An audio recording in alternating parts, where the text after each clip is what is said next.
कासाई ऐं पसारी।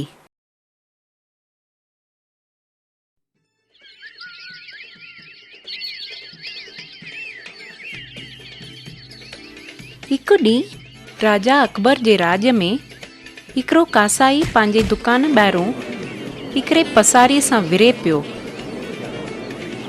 माण्हू जमा थी विया, ॾिसनि पिया त ॻाल्हि आहे छा।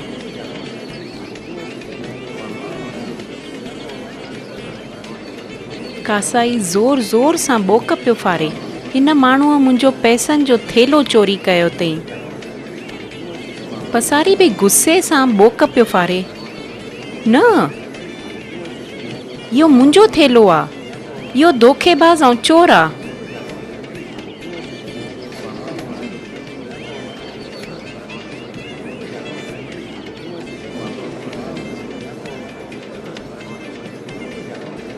पोइ माण्हुनि जे घोर मों कंहिं चयो, बहस न कयो, बीरबल खे फ़ैसिलो करणु ॾियो त केरु सचो आहे। त ॿई माण्हू राजा अकबर जे दरबार विया, होशियार बीरबल सां मिलण।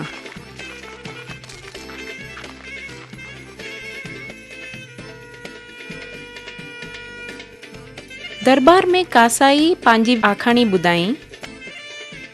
मां पंहिंजो थेलो कढियो हिन खे चिलर ॾियण लाइ, त हिन मुंहिंजे हथ मों इहो थेलो खोसे छॾियईं।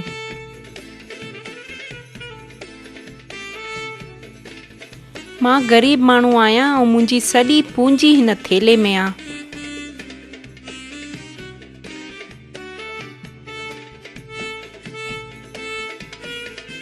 पसारीअ बि पंहिंजी आखाणी ॿुधाई। साईं, मां कासाईअ खां थोरो तीवण वरितो,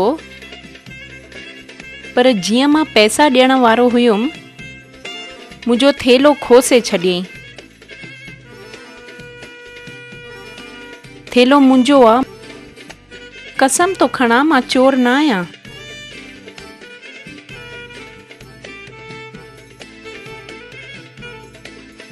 बीरबल ॿिन्ही पासनि खे ध्यान सां ॿुधईं।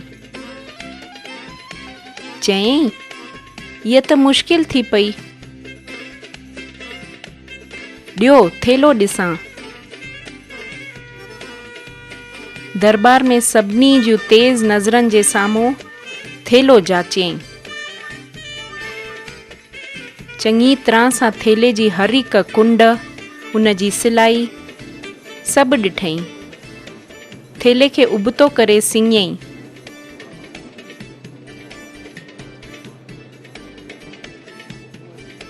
थेले मां सभु पैसा, हर हिकु सिक्को बि कढियईं।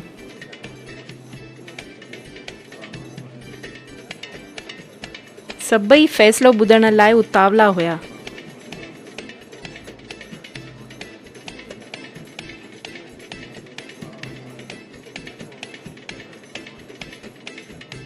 आख़िर बीरबल पैसनि जो थेलो कासाई खे ॾेई करे चयईं, हा, वठि पंहिंजो थेलो,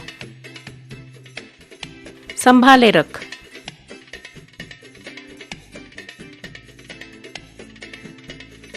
दरबार जे माण्हुनि खे सम्झाईं, मूंखे ख़बर पइजी वई थेलो कासाई जो आहे,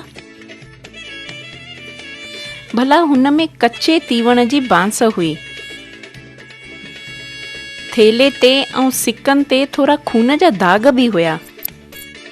अॻिते चयईं, मां सम्झां थो कासाई पंहिंजा हथ धोअण बिना थेले में पैसा विझंदो हूंदो।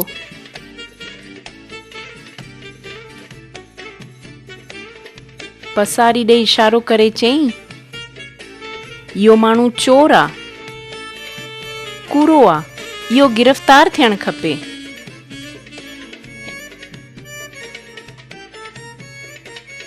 पसारी घणियूं ई माफ़ियूं वरितईं, पर न मिलियसि। कासाई बीरबल जो ॾाढो शुक्रगुज़ार थियो।